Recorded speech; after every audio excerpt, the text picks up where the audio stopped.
जी हां, middle east एक बार फिर उबाल पर है। ईरान में अंदरूनी हालात बिगड़ते हुए हैं। सड़कों पर लाखों लोग सरकार के खिलाफ हैं और अमेरिका खुलकर चेतावनी दे चुका है। अगर हालात ने जंग का रूप अख्तियार कर लिया, ईरान पर हमला होगा तो सवाल सिर्फ जंग का नहीं होगा, बल्कि यह भी तय होगा कि मुस्लिम दुनिया किस तरफ खड़ी होगी। क्या ईरान अकेला पड़ेगा या उसे समर्थन मिलेगा? और अगर अमेरिका और इजराइल ने हमला किया तो क्या ईरान जवाबी कार्रवाई में एटॉमिक अटैक करेगा? मेजर जनरल जीडी बख्शी क्या कह रहे हैं, पहले आपको वो सुनाते हैं, उसके बाद हम डिबेट की शुरुआत करेंगे। Iran is not Venezuela. Iran के पास काफी अपनी ताकत है, सक्षम है। 3000 के करीब तो उसके पास मिसाइल है। पिछली बार उसने 500 मिसाइल फायर किए थे इजराइल के ऊपर। इजराइल का साइज बहुत छोटा है और कहा जा रहा है कि $50 बिलियन का नुकसान किया उन मिसाइल ने। इस बार अगर अमेरिका हमला करता है तो आप निश्चित समझिए कि कोई 700 के करीब मिसाइल तो इजराइल पे दागे जाएंगे। जो अमेरिकन बेसेस हैं बहरीन में, अल उदीद बेस वगैरह वगैरह, और कई बेसों से तो अमेरिका ने अपने ट्रूप्स हटा लिए हैं, मसलन कि इराक। ठीक है, तो इन बेसों पे भीषण प्रहार करेगा। मेरा ख्याल तो बड़ा फूंक फूंक कर सोचना पड़ेगा अमेरिका को, और इतना आसान नहीं है कि वो ईरान पे चढ़ाई कर दें। उसके परिणाम बहुत भीषण होंगे। और अब तो चीन कूद गया है मैदान में। उसने अपने latest air defence system J-10C fighter चीन को दिए, कह रहे हैं पायलट्स और ऑपरेटर्स के साथ। इजराइल का साइज बहुत छोटा है, ज्योग्राफिकल साइज। इसके लिए अगर वहां पे कन्वेंशनल मिसाइल से भी अटैक हो तो काफी बुरे हाल हो सकते हैं, जैसे कि पिछली बार हुए थे। और इनको याद करके ही इजराइल ने कोई अमेरिका को बोला कि मत करो, रहने दो अभी। ठीक है, अभी पिछले 2-4 दिनों की बात है, अमेरिका को नेतन्याहू ने बोला कि अभी हम तैयार नहीं। और अमेरिका ने पाकिस्तान को दबाव डाला है कि तुम सिस्तान बलूचिस्तान, ईरान का जो क्षेत्र है बलूची, वहाँ के जो सुन्नी हैं उनको भड़काओ। हथियार भेजे हैं पाकिस्तान ने जो अमेरिका ने दिए थे, और ईरान ने कहा है हम तुमको भी देखेंगे। ठीक है, बाकी तो अरब मुल्क डर गए हैं। उन्होंने अमेरिका को बोला भाई आप हमारे बेस, हमारी एयर स्पेस इस्तेमाल नहीं कर सकते। Saudi Arabia, Kuwait, Iraq, Bahrain वगैरह वगैरह सब ने मना कर दिया इस बार। जी आपने जनरल जीडी बख्शी को सुन लिया। आप देश का सवाल भी सुन लीजिए जिस पर हम चर्चा करने जा रहे हैं। क्या ईरान यूएस पर एटॉमिक अटैक करने वाला है? आज की डिबेट का सबसे अहम सवाल है। सवाल नंबर 2, क्या यूएस अगले 24 घंटे में ईरान पर हमला बोलेगा? देश के सवाल का सवाल नंबर 3 जिस पर हम चर्चा करेंगे, ईरान पर हमला क्या अमेरिका की सबसे बड़ी जंगी गलती होगी? सवाल नंबर 4 जिसे एक्सपर्ट से मैं सवाल पूछूंगा, क्या यूएस ईरान को कमजोर समझने की भूल कर रहा है और यह कितना नुकसान पहुंचाएगा? देश के सवाल का सवाल नंबर 5, क्या खाड़ी देश अमेरिका के खिलाफ लामबंद होने वाले हैं? क्या इस्लामिक नेटो अब अस्तित्व में आने वाला है? ये 5 सवाल हैं जिस पर हम चर्चा करेंगे अपने पैनल के साथ। लेकिन इस बीच वॉर ब्रेकिंग आ रही है। जी हां, बड़ी खबर आ रही है, उसका रुख करते हैं जो सीधे जंग के मैदान से आ रही है। जी हां, यूएस जंगी बेड़ा अब्राहम लिंकन ईरान के बहुत करीब पहुंच चुका है। बिग बॉल पर आपको ब्रेकिंग दिखा रहे हैं। यूएस जंगी बेड़ा अब्राहम लिंकन पहुंच चुका है ईरान के पास और वहां पर अब सिचुएशन बहुत टेंस है। पेंटागन के वॉर रूम में सभी तैयारियां मुकम्मल पूरी कर ली गई हैं। ईरान के शहर अब्राहम लिंकन की स्ट्राइक रेंज में अब्राहम लिंकन यानी अमेरिका का वॉरशिप जो साउथ चाइना सी से अब फारस की खाड़ी में पहुंच चुका है। इसके अलावा 37B जो बॉम्बर है वो भी पहुंच चुका है। अमेरिका ने F-15 फाइटर जेट्स भी तैनात किए हैं जो कि जॉर्डन, तुर्की, इराक और अलग अलग इलाकों में हैं और वहां से वो ईरान पर हमला बोलेंगे। इस वक्त की बड़ी खबर आपको बताएं, पेंटागन ने बिल्कुल तैयारियां मुकम्मल कर ली हैं और आने वाले वक्त में अगला 24-48 घंटा ईरान पर बहुत बहुत भारी पड़ने जा रहा है, क्योंकि अब्राहम लिंकन खाड़ी देश में पहुंच चुका है। ईरान के मुख्तलिफ शहर उसके निशाने पर हैं और ट्रंप ने ये ताकीद की है, ये चेतावनी दी है कि ईरान को ऐसा सबक सिखाएंगे कि पीढ़ियां याद रखेंगी, और ईरान ने भी उसके लिए मुकम्मल तैयारी कर ली है। इस वक्त की बड़ी खबर आपको बता रहे हैं, लेकिन इस बीच वॉल ग्राफिक के जरिए भी आपको सारी सिचुएशन समझाना बहुत जरूरी है। किस तरह से इजराइल, अमेरिका और ईरान की जंग अब खाड़ी देशों के लिए मुसीबत बनने वाली है, ये वॉल ग्राफिक के जरिए आपको बताने और समझाने की कोशिश करेंगे। सबसे पहले आप समझिए कि यूएस तैयार है और ईरान क्या कुछ कर रहा है ये भी आपको बताने हैं। बिग वॉल पर ग्राफिक्स आएगा, वहां पर मैं आपको समझाने की कोशिश करूंगा। ईरान दैंडिंग सागा हम बात कर रहे हैं। यूएस तैयार है, इजराइल वार करेगा। यूएस जंगी बेड़ा अब्राहम लिंकन मिडिल ईस्ट पहुंच चुका है। ट्रंप को देखिए, खामनेई साहब को देखिए, यानी बहुत इंटेंस सिचुएशन है। पेंटागन के वॉर रूम में सभी तैयारियां पूरी कर ली गई हैं। वहां से गो सिग्नल आते ईरान पर हमला होगा। इस वक्त की सबसे बड़ी अपडेट आपको बता रहे हैं ग्राफिक के जरिए। देखिए किस तरह से अमेरिका ने तैयारी कर ली है और कंधे से कंधा मिलाकर ईरान भी, इजराइल भी साथ खड़ा। ईरान के शहर अब्राहम लिंकन के स्ट्राइक रेंज में, यानी जो अलग अलग मुख्तलिफ शहर है वहां पर अब स्ट्राइक रेंज सेट हो चुकी है। जैसे ही ट्रंप ओके करेंगे हमला होगा। C-37B एयरक्राफ्ट ईरान के उत्तर में पहुंचा हुआ है, वहां से सीधा हमला होगा उन असेंबली लाइंस पर, उन फैसिलिटीज पर जहां पर यूरेनियम एनरिचमेंट प्रोग्राम चल रहे हैं। और साथ ही साथ F-15 जो फाइटर जेट्स हैं वो भी अमेरिका ने तैयार कर दिए हैं। और खबर ये भी आ रही है कि B-2 बॉम्बर्स भी डिप्लॉय किए गए हैं खाड़ी देशों में। और बहुत मुमकिन है कि यूएस अब्राहम लिंकन से वो टेक ऑफ करें और इजराइल के मुख्तलिफ इलाकों में वो हमला करें। यानी ट्रंप साहब ने साफ साफ कह दिया है कि अब सिचुएशन कैसी है। ईरान के साथ कौन कौन खड़ा है ये भी ग्राफिक के जरिए आपको समझाएंगे। अगर इजराइल और अमेरिका ने हमला किया तो कौन कौन से ऐसे मुल्क हैं जो ईरान के साथ खड़े हैं, जो उसका साथ देंगे, जो उसके साथ रहेंगे, वो भी वॉल ग्राफिक के जरिए आपको समझाने की हम कोशिश करेंगे कि कौन कौन से मुल्क हैं जो साथ रहने वाले। देश नंबर 1 इराक, यानी अगर खामनेई साहब पर हमला हुआ तो इराक उनके साथ खड़ा है। यानी वो नहीं चाहता कि ईरान पर हमला हो, वो अमेरिका का विरोध नहीं करेंगे लेकिन कम से कम इराक के साथ खड़े हैं। देश नंबर 2 कुवैत, एक बहुत अहम एक बायलैटरल इनका एक देश है, पड़ोसी मुल्क है जो चाहता है कि वहां पर हमला ना हो। देश नंबर 2 कुवैत है और ये लगातार अमेरिका पर दबाव बना रहे हैं।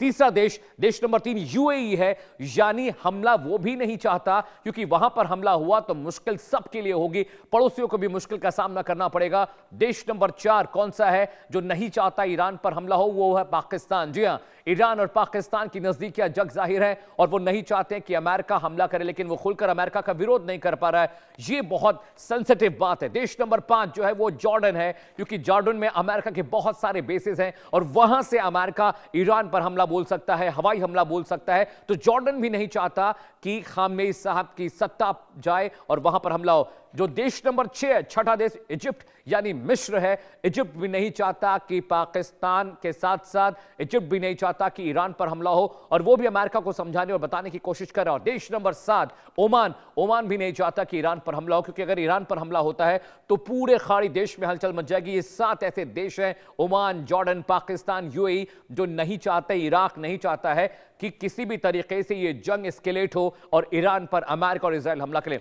अगला आपको ग्राफिक के जरिए बताते हैं कि अगर हमला हुआ तो डोनाल्ड ट्रंप अमेरिकी राष्ट्रपति के पास क्या क्या विकल्प है, यह भी आपके लिए देखना और समझना बहुत जरूरी है। ऑप्शन नंबर 1 क्या है? हल्का हमला करेंगे, डराने की कोशिश करेंगे कि भाई मान जाइए, नहीं तो आप पर अटैक और गहरा हो सकता है। अमेरिका के पास ऑप्शन नंबर 2 क्या है जो ट्रंप इस्तेमाल कर सकते हैं? यानी डिफेंस सिस्टम पर अटैक करेंगे, यानी जो उनकी मिसाइल है, उनका जो इंटरसेप्टर्स हैं, जो उनका एयर डिफेंस सिस्टम है, उसको तबाह कर देंगे ताकि अमेरिकी जो शिप, वॉरशिप खड़ी, उस पर हमला ना हो। ऑप्शन नंबर 3 अमेरिका के पास क्या है? कारोबारी ठिकानों को नुकसान पहुंचाएंगे, यानी बैंक, असेंबलीज, उनके जो बिजनेस हाउसेस हैं, ताकि और नुकसान हो, आर्थिक रूप से कमजोर करने का ऑप्शन भी अमेरिका के पास है। ऑप्शन नंबर 4 क्या है? खामनेई पर सीधा अटैक, यानी सत्ता से तो वो हट नहीं रहे हैं, तो बहुत मुमकिन है बहुत प्रिसाइज अटैक हो, प्रिसीजन के साथ अटैक हो और इंश्योर किया जाए कि खामनेई साहब अब इस दुनिया में नहीं रहे। ऑप्शन नंबर 5 क्या है? Diplomatic pressure. अमेरिका अभी डिप्लोमेटिक प्रेशर पर काम नहीं कर रहा है क्योंकि बाकी खाड़ी देश अमेरिका पर प्रेशर बना रहे हैं, लेकिन बहुत मुमकिन है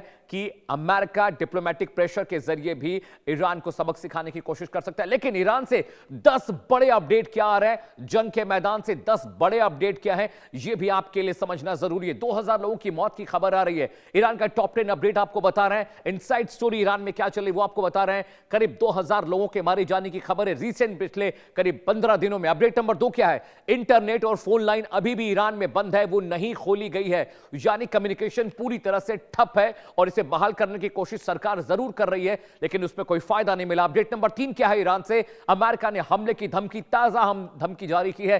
कल डोनाल्ड ट्रंप का बयान आया था व्हाइट हाउस, उन्होंने कहा कि ईरान पर हमला होगा और दुनिया इसे देखेगी। अपडेट नंबर 4 जो ईरान से आ रहा है वो आपको बता रहे हैं, बाहरी दखल बर्दाश्त नहीं किया जाएगा, जाएगा, क्योंकि अमेरिका ने चीन पर निशाना साधा है कि चीन और रशिया उन्हें हथियार मुहैया करा रहे हैं, जिसके बाद अब चीन को भी यह बात बुरी लगी। अपडेट नंबर 5 क्या है? ईरान के निशाने पर यूएस बेस है। ईरान ने धमकी दी है कि आसपास के खाड़ी देशों में जितने भी फौजी अड्डे अमेरिका के हैं वो सब ईरान के निशाने पर, और हमला होते ही सबसे पहले उन अड्डों पर हमला किया जाएगा। अपडेट नंबर 6 क्या है? $1 की कीमत 1.4 मिलियन रियाल यानी करीब 14 लाख रुपए का $1 हो गया है। यानी इकॉनमी डंप नहीं हो चुकी है, बिल्कुल खत्म हो चुकी है। अपडेट नंबर 7 क्या है?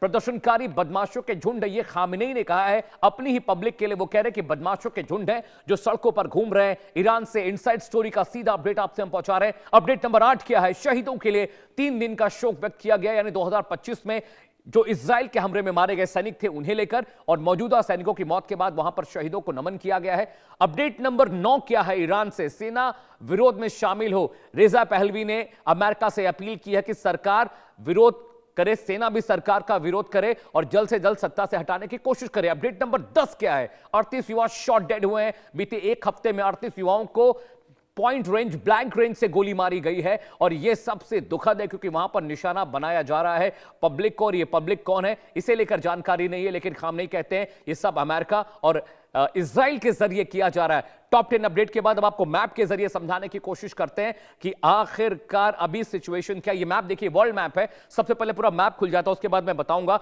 कि अभी टैक्टिकल सिचुएशन क्या है। ये देखिए ईरान है, ये साउथ चाइना सी है। यहां से जो नेवल शिप थी यूएस अब्राहम लिंकन, वो यहां से पहुंचती हुई अब वो फारसी खाड़ी में यहां पर पहुंच चुकी है। ये ईरान है, ये रशिया का इलाका है, ये चाइना है, ये भारत आपको दिखाई दे रहा है, और ये पाकिस्तान है। इसके अलावा ये इराक शहर है।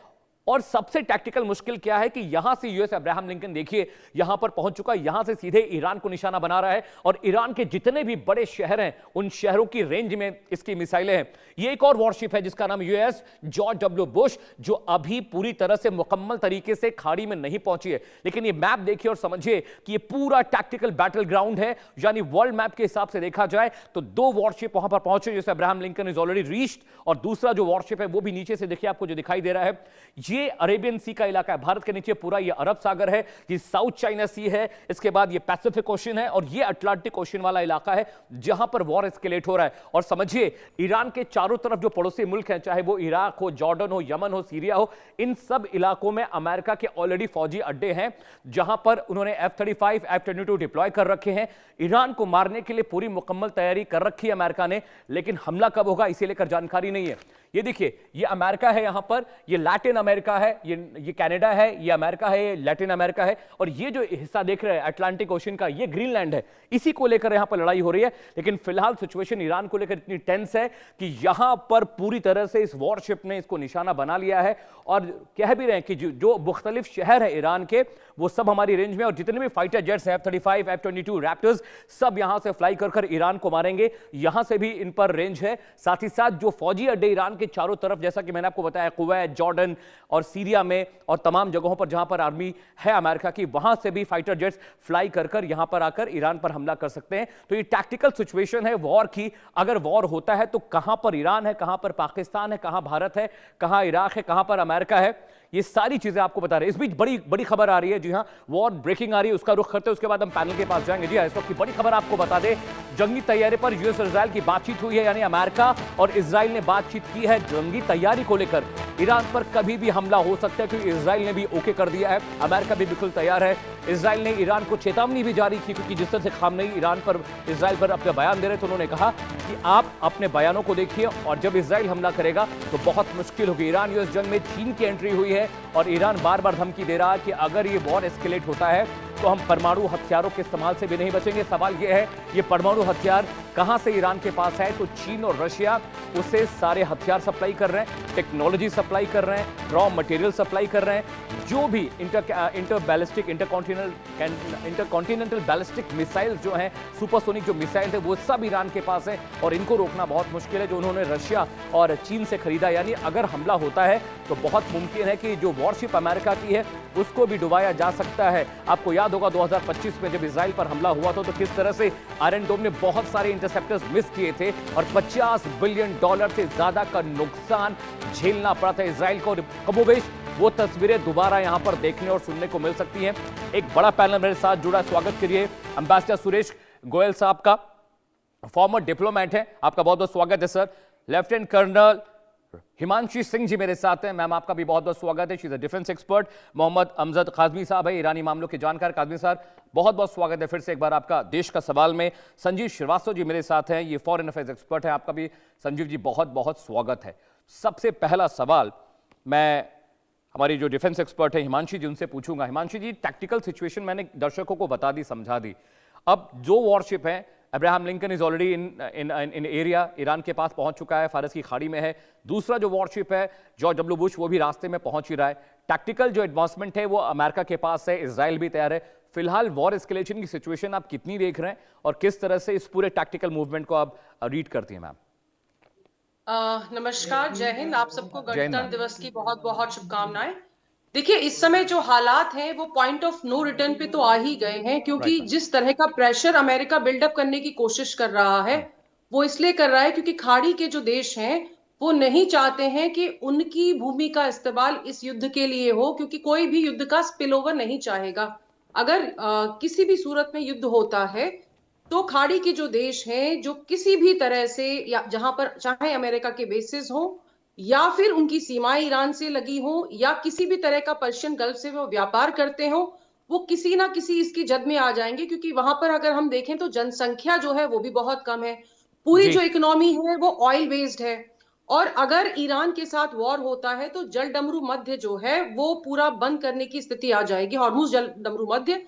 और देखिए, जो जहाजों का जो बीमा है वो बढ़ जाएगा और पूरी जो कहते हैं सप्लाई चेन वो इफेक्टेड होगी। जी मैम। अब अमेरिका क्या चाहता है? अमेरिका के लिए एक रेड लाइन है जो है कि ईरान में तख्ता पलट दिया जाए। दूसरा उनका जो है कि वो किसी भी तरीके से न्यूक्लियर वेपन्स ना बना पाए। और IAEA की जो प्रमुख है उन्होंने कहा है कि 60% एनरिच्ड यूरेनियम ऑलरेडी जो इस ग्रेड का है जिससे कि न्यूक्लियर वेपन बनाए जा सकते हैं, वैसा यूरेनियम इन्होंने परिष्कृत कर लिया है।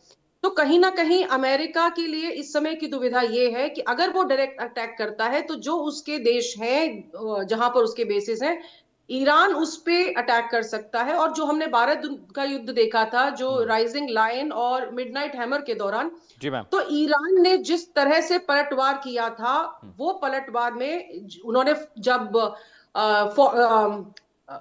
इजराइल में हमले किए थे तो उन्होंने इजराइल में लंबी दूरी की जो बैलिस्टिक मिसाइल्स हैं उनसे हमले किए थे। और वो बहुत हद तक इजराइल के जो हमले हैं उनको S-300 के थ्रू रोकने में भी कामयाब रहे थे। उनके ड्रोन्स भी बहुत सक्सेसफुल थे। उनके साथ में हिजबुल्ला, हमास, हूती, ये सारे लोग मिलकर लड़ रहे थे। Right ma'am. तो ईरान बहुत कमजोर नहीं है इस समय, इसीलिए अमेरिका इतना समय ले रहा है कि वो प्रेशराइज करे।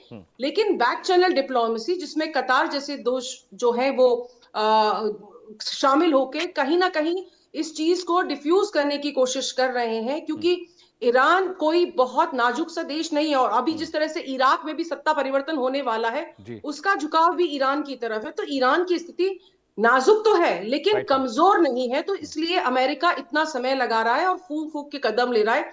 इसीलिए उसके जो बड़े जहाज हैं, चाहे अब्राहम लिंकन हो चाहे जॉर्ज बुश हो, वो समुद्र में आ रहे हैं कि अटैक की कार्रवाई अगर उनको करना पड़ता है किसी भी सूरत में तो वो समुद्र से की जाएगी, ना कि किसी और के जमीन बेस का इस्तेमाल किया जाएगा। जी Amit ji. Fair enough ma'am. मैं काजमी साहब के पास जाऊंगा, ईरानी मामलों के जानकार है। काजमी साहब, we were discussing it earlier also. अभी जो सिचुएशन हो रही है, जो इंटेंसिफाई हो रही है, वॉरशिप वहां पर पहुंच चुके हैं, इजराइल भी अपनी आंखें तरे रहा है, अमेरिका भी धमकी दे रहा है, ईरान ने भी बोल दिया कि भाई अगर आपने हमला किया तो फिर आपकी ईंट से ईंट हम बचा देंगे। जितने फौजी अड्डे अमेरिका के हैं सब जगह ईरान ने अपना टारगेट कर रखा है। आसपास के इलाकों में बहुत इंटेंसिटी डेंस हो चुकी है, बहुत एस्केलेशन का सिचुएशन बार बार लग रहा है। यहां से ईरान का मूव कैसे देख रहे हैं सर आप? देखिए, ईरान में माहौल बिल्कुल अलग है, बड़ा सुकून है, इत्मीनान है, डेली लाइफ मुसलसल ठीक चल रही है, स्कूल खुल रहे हैं। तेहरान में कल एक बहुत बड़ा बिलबोर्ड लगा है, मैदान इनकलाब यानी रिवोल्यूशन स्क्वायर, बहुत ही प्रोमिनेंट है तेहरान का। उस पर एक बड़ा बिलबोर्ड लगा है इलेक्ट्रॉनिक, जिसमें तबाह हुआ अब्राहम लिंकन दिखाया गया है। उसमें खून, बहुत से लोग मरे हुए और उससे बहता हुआ खून, समंदर में अमेरिकी झंडा बना करके एक तरह से दिखाया गया है। तो वहां पूरी तैयारी है। उनका कहना है कि हम जमीन पर हैं और वो अगर समंदर में होंगे तो उन्हें हमें मारना बहुत आसान है, उसकी स्पीड इतनी कम होती है कि उसको आसानी से मार सकते हैं। दूसरी बात, अभी ट्रंप की तरफ से एक टेंशन को कम करने का इशारा इनडायरेक्ट दिया गया है कि अमेरिकन जो नेवी है वो वहां पर एक जंगी एक्सरसाइज, वॉर एक्सरसाइज करने जा रही है। यानी ये बिल्कुल ऐसा हुआ कि कुछ बदमाशों ने हमला करने के लिए हथियार दिखाए, लेकिन अगर मुकाबिल वाला डट जाए तो उसके दरवाजे के आसपास हथियारों का जो है वो दिखाना, डराना, वो एक तरह से उन्होंने एक उसका मूड चेंज करने का इशारा दे दिया है कि वो शायद अभी हमला ना करें। तीसरी बात मैं कहना चाहूंगा, हमारा भारत का मीडिया इतना ड्रम बजा रहा है कि बिल्कुल जंग हो रही है। अमेरिका और इजराइल का मीडिया तो कह रहा है कि अभी जंग नहीं हो रही, लेकिन हमारा मीडिया, मुझे याद है अक्टूबर 2023 में हमारे यहाँ के मीडिया ने यह कहना शुरू कर दिया था कि एक हफ्ते में हमास खत्म हो जाएगा, एक सीक्रेट प्लान हमारे हाथ लग गया है। तो हमारे यहाँ का मीडिया कुछ ज्यादा ही मेरे ख्याल से। साहब मुझे एक बात बताइए, with due respect sir, allow me to interrupt. आप जो बात कह रहे हैं, आप कह रहे हैं वहां पर बहुत शांति है, बहुत अमन है, लोग मर रहे हैं सर। अभी 48 यूथ को शॉट डेड वहां पर मारा गया है पॉइंट ब्लैंक रेंज से, लोग वहां मर रहे हैं। 14 लाख का एक रियाल पहुंच चुका है डॉलर के मुकाबले। आप कह रहे हैं वहां चीजें ठीक हैं। अगर इसे ठीक होना कहते हैं तो फिर गॉड नोस की ठीक होना क्या होता है सर। 12-15 हजार लोग मर गए पिछले ये किसने किया है? ये किसने किया है? ये पाबंदियां किसने लगाई हैं? ये पाबंदियां लगा करके लोगों को परेशान कौन कर रहा है? उसका भी नाम लीजिए ना, उनका भी नाम लीजिए जिन्होंने पाबंदी लगा करके एक आजाद मुल्क चलना चाहता है, उसको दबाव में डाल करके। साहब, पाबंदियां किसने लगाई है? दुनिया जानती है। अमेरिका ने पाबंदियां लगाई हैं, यूरोपियन कंट्रीज ने पाबंदियां लगाई हैं। सवाल मेरा यह है कि जिद भी तो है, आप बात नहीं कर रहे हैं, डिप्लोमेटिक कम्युनिकेशन आपके बीच हो नहीं रहा है। मैं संजीव सर के पास जाऊं तो उसके बाद मैं एम्बेसडर सुरेश जी के पास जाऊंगा। संजीव सर की जिद अगर है तो जिद है, क्यों नहीं चलाना चाहेंगे? I'll come to you. Kazmi साहब, रखना चाहेंगे? allow me, I'll come to you sir, I'll come to you. You have enough time, Kazmi साहब, I'll come to you. Sanjeev sir मुझे एक बात बताइए, काज़मी साहब कह रहे हैं कि बहुत चैन और अमन वाला मुल्क है और बहुत शांति है वहां पर। बीबीसी और अल जजीरा और दुनिया भर के जो इंटरनेशनल न्यूज चैनल्स हैं सर, वहां पे उनकी रिपोर्ट्स हम रोज देख रहे हैं बैठ के। यहाँ पर लोकल हमारे जो यूनिट्स वहां पे हमारे जो सोर्सेज है वो भी हमें बता रहे हैं सर, हालत हाजरा ठीक नहीं है। लेकिन ये कहना कि बस सब वहां सब चीजें ठीक है, अभी यूथ वहां पर मारा गया है, खाने के लिए लोगों को खाना नहीं मिल रहा है, 14,000 रियाल का एक रोटी मिल रही है सर, क्या गरीब आदमी खाएगा और क्या क्या वो पहनेगा? सूखा वहां पड़ा हुआ है, बिजली वहां नहीं है। इसमें सिर्फ अमेरिका की गलती है। देखिए, मैं ये स्पष्ट रूप से कहना, जी मेरी आवाज आ रही है? बिल्कुल सर, लाउड एंड क्लियर, बाबुलंद आ रही है, बताएं। जी, मैं ये स्पष्ट रूप से कहना चाहता हूं कि आज जो ईरान की आंतरिक स्थितियां हैं, उस स्थिति में ईरान को ले जाने में वहां की जो इस्लामिक रिजीम है उसको सबसे पहले अपनी जिम्मेदारी लेनी पड़ेगी। और ये अमेरिका को ब्लेम करना कि ट्रंप ने ऐसा कर दिया इसलिए इतने लोगों की जान जा रही है, ट्रंप ने वो कर दिया इसकी वजह से वहां पर जो है अकाल की स्थिति दिखाई दे रही है, वो सारी जो ब्लेम को करने से पहले अपने गिरबान में झांक करके देखने की जरूरत है कि आपने अपनी आर्थिक स्थिति को सुधारने के लिए क्या किया, आपने अपनी महिलाओं की स्थिति को सुधारने के लिए क्या किया। 2022 में महसा अमीनी नामक एक युवा ईरानी महिला को जिस तरीके से वहां की एक तथाकथित मोरालिटी पुलिस ने ये कह के कि आपने हिजाब ठीक तरीके से नहीं पहना है, हिजाब तो जरूर उन्होंने पहना था लेकिन वो ठीक तरीके से नहीं पहना है, वो मोरालिटी पुलिस के चश्मे से उन्होंने देखा और उनको डिटेन किया और उनकी इतनी पिटाई की कि उनकी हत्या एक तरह से हो गई।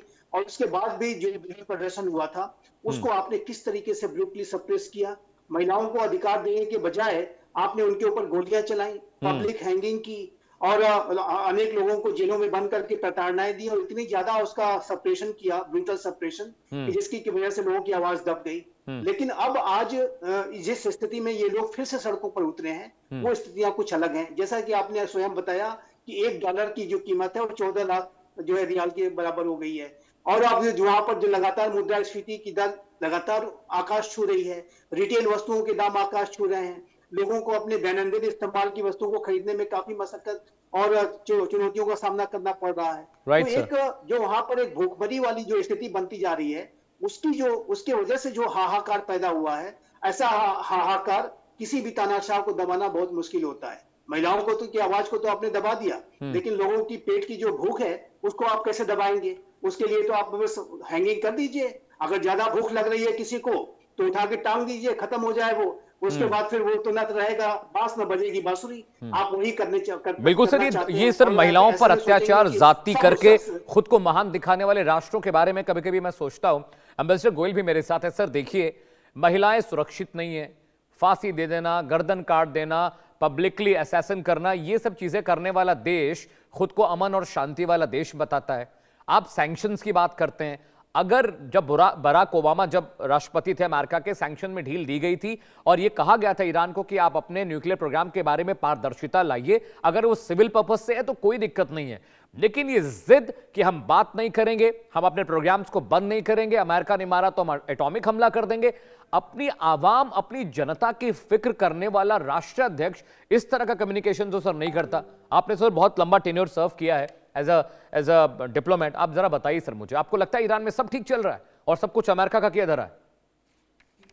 देखिए, आई होप कि आप थोड़ा बहुत टाइम देंगे, क्योंकि आपके सवाल इतने आसान नहीं है जितना कि आपने सवाल तो कर लिए हैं। आपने दो तरह के सवाल किए हैं। Right sir. एक तो ईरान की जो इंटरनल सिचुएशन है कि वहां पर महिलाओं पर अत्याचार हो रहे हैं, उनके ऊपर दबाव डाला जा रहा है कि हिजाब पहने, ये क्या करना है। इसके मामले में ये कहूंगा कि मैं उससे एग्री करूं या नहीं करूं, इस बात का कोई मतलब इसलिए नहीं बनता है कि ईरान अपने देश में, मुल्क में वो किस तरह का सिस्टम लागू करता है, ईरान की जिम्मेदारी है। सऊदी अरेबिया अपने मुल्क में किस तरह का सिस्टम लागू करता है, ये उसकी जिम्मेदारी है कि वो हिसाब के लिए बोलता है या नहीं बोलता है। मेरे को पसंद नहीं है, ठीक है, लेकिन अगर वहां पर है और लोग वहां पर उसके लिए प्रोटेस्ट कर रहे हैं, ये उनका अपना इंटरनल मामला है, डील करेंगे जैसा भी है ये। आपने बात करी न्यूक्लियर मामले की, कि ईरान जो है अगर न्यूक्लियर डेवलपमेंट करता रहेगा, अमेरिका की बात को सुनेगा नहीं और उसके बाद में अमेरिका का सैंक्शन लगाएगा, तो उसके लिए तो तैयार रहना पड़ेगा कि बातचीत करने को तैयार नहीं होगा। मेरा ख्याल है, अगर मेरी मेमोरी सही है, तो ईरान ने बातचीत करने के लिए कभी मना नहीं किया है न्यूक्लियर मामलों में। Right sir. उनका हमेशा कहना ये रहे कि हमारा जो न्यूक्लियर एनरिचमेंट प्रोग्राम है वो न्यूक्लियर एनर्जी के लिए है। हम उसको जो कंसंट्रेट कर रहे हैं enrichment up to 60%, weapon grade के लिए 80% 90% चाहिए होता है, वो नहीं कर रहे हैं। अमेरिका का कहना यह है कि 60% से आपको 80 या 90% करने के लिए खाली एक स्विच दबाना है और कुछ नहीं, वरना आपका जो है न्यूक्लियर प्रोग्राम तैयार है। इसका मतलब क्या है कि अगर मान लीजिए हम अपने न्यूक्लियर एनर्जी सोर्स के लिए 60% एनरिचमेंट यूनिट लेते हैं, तो क्या हम अपने प्रोग्राम के करीब हैं? क्या है? हालांकि हम न्यूक्लियर वेपन पावर है, लेकिन 1998 के एक्सप्लोजन से पहले भी हमारा न्यूक्लियर एनर्जी प्रोग्राम था, उसके लिए भी हमको एनरिच्ड यूरेनियम की जरूरत थी। तो ये जो आर्ग्यूमेंट ये है कि आप न्यूक्लियर प्रोग्राम के करीब है, उससे मेरे को याद आते हैं इराक की। इराक में भी उन्होंने यही कहा कि इराक के अंदर न्यूक्लियर बम बन गया है, ये सादात उसका इस्तेमाल करने वाला है, ये वहां पर हमला किया, इराक का रिजीम चेंज हुआ, इराक के अंदर टोटल इंस्टेबिलिटी ऐसी आई कि वहां से अभी तक लोग उभर नहीं पाए हैं ये। लेकिन वहां पर मिला क्या? एक न्यूक्लियर बम नहीं मिला। बायो वेपन की बात करते थे, बायो वेपन कोई नहीं मिला। जहां पर बायो वेपन है उसकी बात होती नहीं है। तो एक तो बात मैं ये कहूंगा, देखिए जो इंटरनल डेवलपमेंट्स और न्यूक्लियर एनर्जी की बात है, ये सब एक पॉलिटिकल एटमॉस्फेयर, एम्बियंस क्रिएट किया जाता है, किया जा रहा है, मैं कहूंगा खाली किस पर्पस के लिए, ताकि ईरान के ऊपर प्रेशर बना रहे, ईरान के ऊपर दबाव बना रहे, और वहां पर अमेरिका की जो उनका अपना इन्फ्लुएंस है, जो अमेरिका का अपना एक सबब है, उसके लिए वो काम करते रहे। असली मुद्दा क्या है? अगर मैं असली मुद्दे की बात करूं, 1978 से ही 77 से ही, जब से वहां पर तख्ता पलट होने के बाद में खमेनी आए हैं, वहां से ईरान और यूएसए के बीच में एक तरह से लगातार ये कॉन्फ्लिक्ट चल रहा है। ये जी। आपको याद होगा कि वहां पर एम्बेसी के ऊपर भी ईरान के जो रेवोल्यूशनरी गार्ड से उन्होंने कब्जा कर लिया था। तो सही नहीं था वो कब्जा करना, लेकिन तभी से ईरान और यूएसए के बीच में ये चल रहा है, डिफरेंसेस है ये, और ये डिफरेंसेस कभी ज्यादा होते हैं कभी कम होते हैं, लेकिन एक जो यूएसए का पर्पस है कि खमेनी को जानना होगा, वो अभी तक बदला नहीं है, खमेनी को चेंज करना है। तो बेसिकली पर्पस पहले दो थे, मेरे ख्याल अब एक रह गया है कि ईरान का ऑयल और ईरान का रिजीम चेंज करना। इससे मेरे को वेनेजुएला की याद आ रही है कि वेनेजुएला में वो बात करते रहे कि वहां से ड्रग्स आ रहे हैं, ड्रग की वो एक्सपोर्ट कर रहा है, स्मगलिंग कर रहा है। अब ड्रग की स्मगलिंग के बारे में वेनेजुएला का जो रोल है वो इतना छोटा है कि हंसी आती है कई बार। बेसिकली पर्पस क्या था, रिजीम चेंज करना और ऑयल, वो दोनों काम हो गए। अब जो है वहां पर मदरो वहां पर उसकी जेल में है, ठीक है, मामला चलता रहेगा, केस चलता रहेगा। यहां पर अब मेरे ख्याल है यूएसए को ऑयल की इतनी जरूरत नहीं है जितनी कि उनको रिजीम चेंज करना है, और उसको रिजीम को चेंज करने के लिए वो प्रेशर बनाते रहेंगे, इस तरह की टैक्टिक्स चलती रहेंगी। लेकिन इससे पहले आपने जो ये ग्राफिक्स दिखाए, ये आपने बड़ा अच्छा दिखाया कि जो बाकी 7 देश है, 7 या 8 देश, जो ये नहीं चाहते हैं कि यूएसए वहां पर भी एक्शन ले, ये एक बहुत इंपॉर्टेंट चीज है ये। तो मैं नहीं समझता हूं कि अभी किसी भी हालत में यूएसए कोई रिजीम चेंज करने की जल्दी में है। एक आखिरी चीज ये कि अगर रिजीम चेंज होगा भी तो रिजीम चेंज करने के लिए, जहां तक मेरा अपना असेसमेंट है, ये प्रेशर टैक्स का रहेंगी, लेकिन मिलिट्री अटैक रिजीम चेंज करने के लिए नहीं होगा, क्योंकि वो उल्टा पड़ सकता है। फिर ये अगर रिजीम चेंज होगा वो ईरान में इंटरनली भी हो सकता है। Right sir, point taken. Colonel Himanshi, मैं आपके पास आ रहा हूं। जिस तरह के पॉइंट्स बताए हैं एम्बेसडर साहब ने, और काजमी साहब भी कह रहे हैं और संजीव सर भी कह रहे हैं, मैं ये समझना चाह रहा हूं जंग के लिहाज से, क्योंकि अमेरिका ने अब तक जितनी भी जंगें खुद से इनिशिएट की हैं, चाहे आप यमन की बात करिए, सीरिया की बात करिए, और भी मुल्कों में, मुख्तलिफ मुल्कों में वो रहे हैं, उनके साथ नेटो अफगानिस्तान में इतने वक्त तक रहा है, तो अब ईरान को लेकर जो नैरेटिव ट्रंप का है वो तो बदलने वाला नहीं है। ये दुनिया जानती है कि वंस ही डिसाइडेड समथिंग, वो डिले होगा लेकिन एग्जीक्यूशन उसका होता है, वो एग्जीक्यूट होता जरूर है। और अम्बेसडर साहब भी कह रहे हैं कि इतना आसान नहीं है, और ईरान को जबरन सेट किया गया है, उनको जबरन मैनिपुलेट किया गया है। लेकिन मैं ये समझना चाह रहा हूं कि अगर डिप्लोमेटिक बातचीत के लिए ईरान ने कभी मना नहीं किया था, तो ईरान की तरफ से कोई इनिशिएशन दिख तो नहीं रहा। पिछले 1 महीने से मैंने तो नहीं देखा कि ईरान ने कोई बयान जारी कर ये कहा हो कि हम अमेरिका के साथ बात करना चाहते हैं, मिडिल ईस्ट कंट्रीज मीडिएशन करें। आप ऐसा बयानों से ऐसा लग रहा है कि आप जंग को भड़काना चाह रहे हैं, आप कह रहे हैं हाथ काट दिया जाएगा, इस बार तो ट्रंप बच गए, अगली बार निशाना बिल्कुल सटीक होगा। आपके मीडिया नैरेटिव तो बिल्कुल ऐसे हैं कि जैसे आप अमेरिका को, अगर ट्रंप आपको मिल जाए तो आप उन्हें खा जाओ। तो वॉर एस्केलेशन के लिए तो जो माहौल बनना चाहिए, जो गर्मी होनी चाहिए, वो तो दोनों मुल्कों की तरफ से बढ़ी रही है। मैम अमित जी, मैं गोयल साहब की बात को थोड़ा सा आगे ले जाऊंगी और थोड़ा आपको 75 साल पीछे ले जाऊंगी। देखिए 1953 में जब अमेरिकी राष्ट्रपति थे डी आइजनहावर, तो पहली बार ईरान में जो सेटअप हुए थे न्यूक्लियर पावर प्लांट, उनके लिए एनरिच्ड यूरेनियम इन्होंने ही दिया था। तो कहीं ना कहीं ईरान को न्यूक्लियर पावर बनाने में इनका ही हाथ है। अब वो कहते हैं ना कि आपने एक बीज डाला वो भस्मासुर बन गया, तो अब वो भस्मासुर इनको डरा रहा है। एक्चुअली ये जो छोटी छोटी चीजें, अमेरिका ने जो कुछ पहले गलतियां की थी, और जब 1979 में जब वहां सत्ता का परिवर्तन हुआ, उस सत्ता के परिवर्तन के बाद में ईरान के और अमेरिका के संबंधों में तल्खी आई, क्योंकि जो वहां पे पहले खुमैनी थे, उसके बाद खामेनेई आए, तो उन्होंने कहीं ना कहीं अमेरिकी वर्चस्व को मानने से मना कर दिया। और देखिए सबसे बड़ी बात यह है कि दुनिया में जाने वाला 30% जो तेल है वो जल डमरू मध्य से होके जाता है। तो ईरान को अपनी पावर पता है, उसके पास बैलिस्टिक मिसाइल्स हैं, उसके पास क्रूज मिसाइल्स हैं, उसके पास मैंने कहा जैसे पहले ड्रोन्स की पावर है, उसके पास काफी सारा मलेशिया है। तो ईरान कमजोर नहीं है।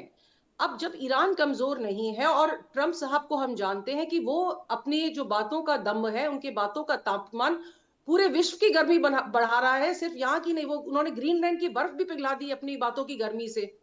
तो जब दो गर्म मिजाज वाले लोग मिलते हैं, तो कहीं ना कहीं उनके लिए अपनी बातों के जो दम्भ है उसको आगे ले जाना वो बहुत जरूरी होता है। कि उनके लिए जो दुनिया है वो मैटर नहीं कर रही है, इन दोनों के लिए लोगों का मरना मैटर नहीं कर रहा है। आप देखिए, अगर राष्ट्रपति ट्रंप हैं तो वो भले ही चाहते हैं कि उनको पीस के लिए नोबेल प्राइज दे दिया जाए, लेकिन उनकी हरकतें पूरे विश्व में अफरा तफरी मचाने वाली हैं। और बहुत तरीके से वो कोशिश करते हैं कि उनका डायरेक्ट पावर पूरे देश पे रहे, पूरे विश्व पे रहे। और वही हालत जो है ईरान में है। खामेनेई जो है वो बहुत ही प्रतिष्ठित नेता है। देखिए भले ही वहां पर काफी इस तरह का बवाल चल रहा हो, बवाल इनका देखिए शुरू हुआ था मार्केट से। जब लोगों के पास खाने की रोटी नहीं है, यूजुअली हम देखते हैं, बाकी हमने कहीं पे भी देखा है तो बवाल जो देश में शुरू होता है या विरोध शुरू होता है वो यूनिवर्सिटीज से होता है, यंग बच्चे शुरू करते हैं। लेकिन यहाँ पे जो बवाल शुरू हुआ था वो एक्चुअली रोटी की वजह से हुआ था कि मार्केट में लोगों के पास पैसा खत्म हो गया। लोगों का ये कहना है कि जो पानी हमें पीने के लिए मिलना चाहिए उससे आप न्यूक्लियर एनरिचमेंट कर रहे हैं। जो रोटी हमें मिलनी चाहिए उस जगह पे आप इस तरह के प्लांट्स लगा रहे हैं और आप हथियार बनाने में इन्वेस्ट कर रहे हैं। तो लोगों के भीतर गुस्सा है, बहुत तेज है। लेकिन ईरान के पास में आईआरजीसी है, इनके पास में अपनी मिसाइलें हैं, तो कहीं ना कहीं जो टकराव है वो बहुत ज्यादा अभिमान का टकराव है। इन लोगों को जमीन पे क्या हो रहा है, आम जनता किस तरह से इससे अफेक्टेड होगी, या विश्व में तेल की कीमतों में क्या उछाल आएगा, या विश्व में सप्लाई चेन पे क्या असर पड़ेगा, इन दोनों ही दम्भी लोगों को इसकी नहीं पड़ी है। तो कहीं ना कहीं मुझे लगता है कि भले ही ईरान कहता है कि हमने रास्ता बंद नहीं किया, लेकिन चाहे आप इंटरनल पॉलिटिक्स के लिए या विश्व को दिखाने के लिए जब इस तरह की बातें करते हैं, तो हमें पता है कि सामने वाले का भी एटीट्यूड कैसा है, तो वो बातें सफल नहीं होती हैं। पहले भी देखिए जब इजराइल ने इनके ऊपर अटैक किया था राइजिंग लाइन का, तो बातचीत की कोशिश जारी थी। लेकिन इजराइल ने क्या किया, उन्होंने अटैक करके इनके टॉप मिलिट्री लीडरशिप को एलिमिनेट कर दिया, इनके साइंटिस्ट को एलिमिनेट कर दिया। तो अगर ईरान अपनी तरफ से कोशिश भी करता है तो उसकी कोशिशों को कामयाब नहीं होने दिया जाता है, तो वो फिर बैकफुट पे आ जाते हैं। अभी भी कोशिशें जारी हैं। देखिए दोनों जी ही कंट्रीज युद्ध में नहीं कूदना चाहती है, जैसा मैंने पहले भी कहा था, क्योंकि इनके हालात ईरान के इसलिए अलाउ नहीं करते कि उसकी जो अंदर की इकोनॉमिक कंडीशन है वो बहुत खराब है। हम माने या ना माने, जैसे मैंने कहा कि बाजार से वहां पे पूरा बवाल बगावत शुरू हुई है। और अमेरिका को भी पूरे जो मिडिल ईस्ट के देश हैं इंक्लूडिंग इजराइल, वो नहीं चाहता है कि आप युद्ध में कूदें, क्योंकि इस युद्ध से पूरी विश्व व्यवस्था पे और अर्थव्यवस्था पे प्रभाव पड़ेगा। तो राइट मैम। दोनों संयम बरतेंगे। मुझे नहीं लगता है कि बहुत जल्दी इस तरह का युद्ध होगा। अगर युद्ध होता है तो बहुत सटीक होगा और कम समय के लिए होगा। काज़मी साहब, जैसा कि हमारे डिफेंस एक्सपर्ट बता रहे हैं, संजीव सर की भी बात आपने सुनी, एम्बेसडर गोयल कह रहे हैं कि ईरान की सारी गलती नहीं है। मेरा सवाल काज़मी साहब ये है कि अगर अमेरिका तो चाहता ही है कि ईरान बात ना करे, अमेरिका तो चाहता है कि ईरान की एक छवि ऐसी दिखाई जाए दुनिया में कि वो दुनिया का सबसे खराब मुल्क है, वो पूरी दुनिया का दुश्मन है, वहां पर आतंकवादी पनप रहे हैं, उनका न्यूक्लियर प्रोग्राम खतरनाक है। अमेरिका यही नैरेटिव तो दिखा रहा है दुनिया में कि ईरान पर हमला करने के पीछे की वजह कि भाई वो बातचीत नहीं करने को तैयार है, और उनका जो यूरेनियम प्रोग्राम है या जो उनका एटॉमिक प्रोग्राम है वो बहुत डाइसी है, वो संदेह के घेरे में है। तो क्यों नहीं ईरान इनिशिएट करता है, उनके साथ जॉर्डन है, सऊदी है, कतर जैसे मुल्क उसके साथ खड़े हैं, वो क्यों नहीं मीडिएशन के लिए कहता है इनको, वो बात करे। जो देश हमला रुकवाने की कोशिश कर सकते हैं वो देश बातचीत भी तो करा सकते हैं। अगर यूक्रेन और रशिया बात कर सकते हैं सर, तो ईरान और अमेरिका बात क्यों नहीं कर सकते? इन मुल्कों को तो इनिशिएट कराना चाहिए ना। अगर ईरान चाहे, खामनेई चाहे, तो क्यों नहीं बात हो सकती है? ईरान को अमेरिका पर भरोसा नहीं रहा, और मैं समझता हूं कि दुनिया के किसी मुल्क को अब अमेरिका पर भरोसा नहीं रहा। हर मिनट बयान बदले जाते हैं। उधर बातचीत होने वाली थी जून में, दूसरे दिन एक दिन पहले हमला कर दिया गया।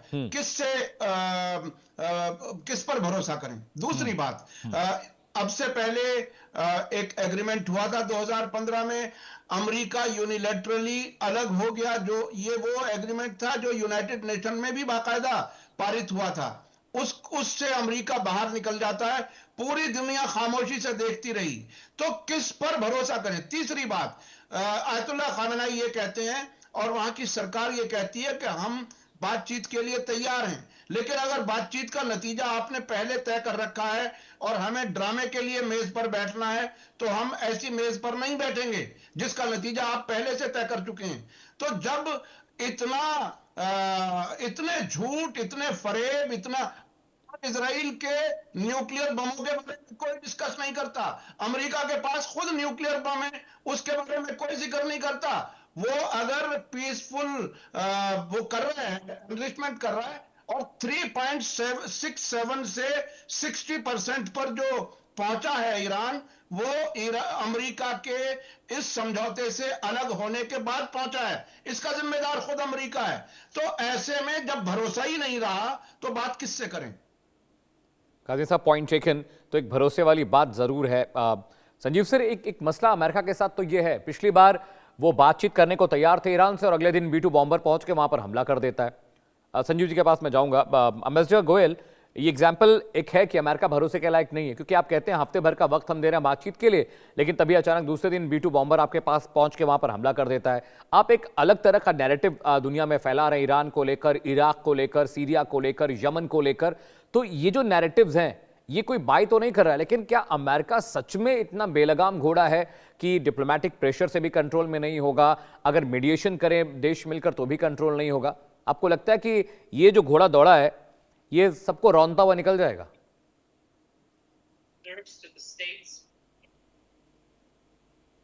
एम्बेसडर गोयल, वो म्यूटेड हैं सर, आप शायद म्यूट पर हैं सर। जी, मैं जहां तक मैं समझता हूं कि विदेशी मामलों में ये हिसाब रखना कि कोई किसके भरोसे का है, किसी के भरोसे का नहीं है, या किसकी आदत क्या है, बेलगाम घोड़ा है क्या है, इन बातों का मतलब निकलता नहीं है। हम चाहे वो भारत हो या चीन हो या अमेरिका हो, रशिया हो या सोवियत यूनियन हो, कोई भी हो, अल्टीमेटली सबसे ऊपरी चीज तो उनके लिए अपने जो नेशनल ऑब्जेक्टिव है, नेशनल इंटरेस्ट है, वो है ना, उसके मुताबिक काम करेंगे। तो अगर मैं उसकी बात करूं तो अभी जो बातचीत का मतलब इसलिए नहीं निकलता है कि अमेरिका के लिए the only outcome they want is कि ईरान अपना न्यूक्लियर प्रोग्राम बिल्कुल बंद कर दे। जी, ईरान वो करने के लिए तैयार नहीं होगा, तो बातचीत किस मुद्दे पर होगी? अब ये ईरान तो इस बात पर तो बातचीत नहीं करेगा ना कि आप खमेनी साहब को हटाइए या किसी और को पावर में लाइए, उस तो बातचीत होगी नहीं। बातचीत का बहाना है कि आप अपना न्यूक्लियर प्रोग्राम खत्म कर दीजिए, वो होगा नहीं। और जब तक, मेरा ख्याल है कि जब तक कि ईरान और अमेरिका की एक दूसरे के बारे में ही कोई राय नहीं बदलेगी तो बातचीत होना बहुत मुश्किल है। और अगर बातचीत हो भी गई, उस बातचीत से कोई हल निकलने वाला नहीं है। तो हमें लंबे अरसे तक जो सिचुएशन है, स्टेटस को, ये ऐसे ही देखना पड़ेगा। वो लंबा अरसा कब तक चलेगा कि या तो डोनाल्ड ट्रंप बदल जाए या ईरान में जो रिजीम है उसमें चेंज आ जाए। तो ये कब तक होगा ये कहना बहुत मुश्किल है। Sanjeev sir, can you hear me sir? आपको आवाज आ रही है मेरी, संजीव सर?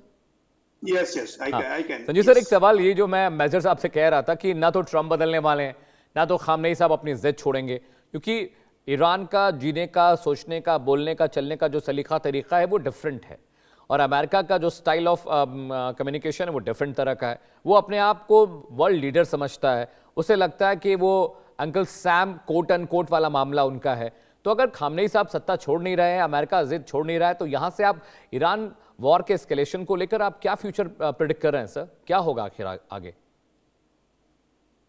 देखिए, मैं एक बात कहना चाहता हूं कि ईरान में आंतरिक स्थितियां जो भी वहां पर हैं, उसको हमें समझने की जरूरत है, उसको एनालाइज करने की जरूरत है और उसको डिस्कस भी करने की जरूरत है। ठीक है, वो अपना ईरान का आंतरिक मामला है, पाकिस्तान के भी तमाम आंतरिक मामले हैं, लेकिन पाकिस्तान के आंतरिक मामलों को हमको डिस्कस करना पड़ता है, क्योंकि अगर वहां पे आंतरिक स्थितियों को हम डिस्कस नहीं करेंगे तो उसके जो बाहरी जो बिहेवियर को हम ठीक तरीके से समझ नहीं पाएंगे और उसका जो है हमें बहुत घातक परिणाम उठाना पड़ सकता है। देखिए, ईरान के साथ बड़ी समस्या ये है कि ईरान की जो अपनी आवाम के प्रति जो उनका अप्रोच है उसमें बदलाव उन्हें करना पड़ेगा। और जो संवाद की बात आप कर रहे हैं, अमेरिका से संवाद तो उनका बाद में होगा, लेकिन सबसे पहले उनको अगर कहीं संवाद की आवश्यकता है, जैसे कि आपके शो में मैंने पहले भी कहा था इस बात को कि अपनी आवाम के साथ वो पहले संवाद स्थापित करें, महिलाओं के साथ वो संवाद स्थापित करें और वहां पर महिलाओं की जो अधिकारों को प्रदान करें, उन्हें उस तरीके का सप्रेशन उनके ऊपर न करें और अपनी आवाम की जो आर्थिक जो समस्याएं हैं उसको वो एड्रेस करने की कोशिश करें और सबसे पहले अपने आवाम के ऊपर फोकस करें, तो वो ज्यादा बेहतर होगा। लेकिन हमने ये देखा नहीं है कि इस तरीके का कोई अप्रोच उन्होंने दिखाया है। यहां तक कि हालांकि शुरुआत में जरूर पेजेश्कियान जो राष्ट्रपति हैं उनको बयान आया था कि प्रोटेस्टर्स के ऊपर थोड़ा सा नरमी बरतें या उनसे कुछ बातचीत करें, उनको समझने की कोशिश करें। शुरुआती दौर में अवश्य हुआ था, लेकिन फिर बाद में IRGC ने जब टेक ओवर किया तो उसने ब्रूटल सप्रेशन शुरू कर दिया और हजारों की संख्या में लोग मारे गए हैं और पब्लिक हैंगिंग वगैरह के भी अब जो कवायदे अब करने जा रहे हैं ये। और खामनेई साहब आए, सुप्रीम जो लीडर हैं,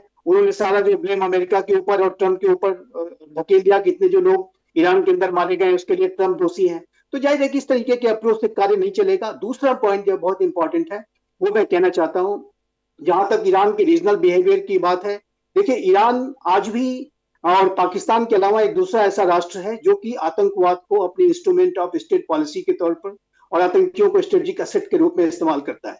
आईआरजीसी की जो कुछ फोर्सेस हैं जिनके की लीडर कासिम सुलेमानी थे, जिसको कि अमेरिका ने बगदाद के एयरपोर्ट के बाहर एक ड्रोन स्ट्राइक में मार गिराया था, उस कुछ फोर्सेस का काम यही है कि जो इस सारे जो ऑर्गेनाइजेशंस हैं, हमास, हिजबुल्लाह, हुती और इराक और सीरिया में ऑपरेट कर रहे छोटे बड़े अन्य आतंकी संगठन, उनको ईरान के कुछ फोर्सेस के द्वारा कोऑर्डिनेट किया जाता है। उन्हें आर्थिक मदद दी जाती है, उनको हर तरीके की सैनिक सपोर्ट दिया जाता है।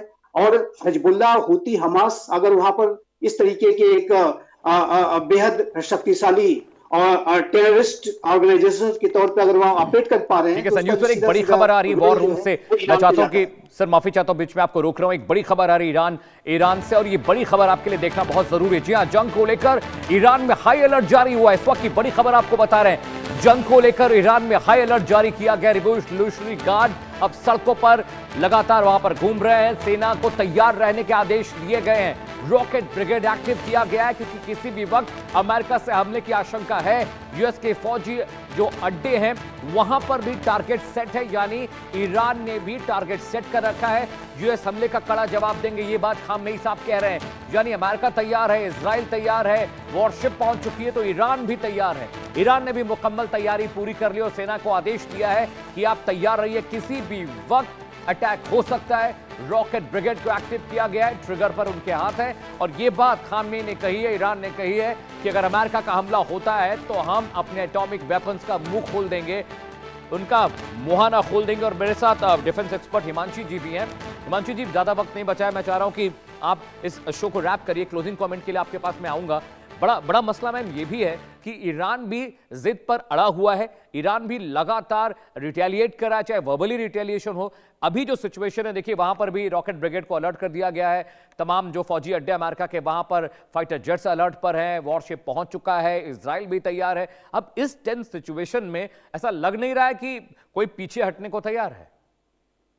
बिल्कुल, देखिए अगर ये जो कौम की हम मानसिकता को समझें तो वो लोग मर जाना ज्यादा बेहतर समझेंगे सरेंडर के, या फिर बातचीत में पहले अपनी तरफ से पहल करने के, क्योंकि हर एक कौम के ना अपने ट्रेट्स होते हैं। और उस ट्रेट के हिसाब से अगर हम देखें तो खामेनेई भी, जैसे बहुत से लोग पहले कह रहे थे कि वो रशिया निकल गए हैं, ये हो गया, नहीं, वो इनके यहाँ इस चीज को गद्दारी माना जाता है और गद्दारी की सजा जो है बहुत भयानक होती है। तो इस समय देखिए कोशिश करेंगे, एक बैक चैनल डिप्लोमेसी होगी जिसमें फ्रीज फॉर रिलीफ की कोशिश की जाएगी कि ईरान अपनी तरफ से कोशिश करे कि जो ये न्यूक्लियर का जो ये काम कर रहा है उसको कम कर दे या बंद करे, और अमेरिका इससे सैंक्शन करा दे। और ओमान और कतार में इस तरह की बातचीत चल रही होंगी, लेकिन ये सब कुछ बहुत पब्लिकली ये लोग स्टैब्लिश नहीं करेंगे क्योंकि आन की बात होती है।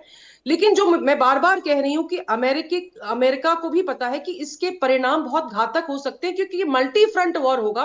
इसकी जज में इजराइल भी आएगा और मिडिल ईस्ट की पूरी कंट्रीज आएंगी, और अमेरिका के जितने बेसिस है मिडिल ईस्ट में वो भी आएंगे।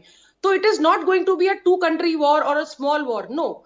ये इसका स्पिल ओवर क्योंकि बहुत ज्यादा होगा, तो अमेरिका फूक फूक के कदम रख रहा है। और खामेनेई को जितना हम समझते हैं वो किसी भी तरीके से अमेरिकी धमकियों के आगे तो नहीं झुकेंगे, ये बहुत क्लियर सी बात है, क्योंकि वो सक्षम है मिलिट्री तौर पे। इकोनॉमी भले ही उनकी बहुत वीक हो चुकी है, लेकिन क्योंकि वो मिलिट्री तौर पे सक्षम है, बहुत सारी जगह से उनके पास पैसा आ रहा है। चाइना भी, जैसा हम जान रहे हैं कि इस युद्ध में परोक्ष रूप से कूद पड़ा है, तो वो लड़ने की क्षमता में है। और जब तक उनमें लड़ने की क्षमता होगी, बहुत बहुत शुक्रिया, ज्यादा वक्त मेरे पास नहीं बचा है। आप तमाम मेहमानों का बहुत बहुत शुक्रिया। मिस्टर गोयल, आपका भी बहुत बहुत शुक्रिया। काजमी साहब, बहुत बहुत शुक्रिया आप आए। संजीव सर, आपके इनसाइट वाज वेरी यूजफुल, आपका भी बहुत बहुत शुक्रिया। लेकिन बड़ी बात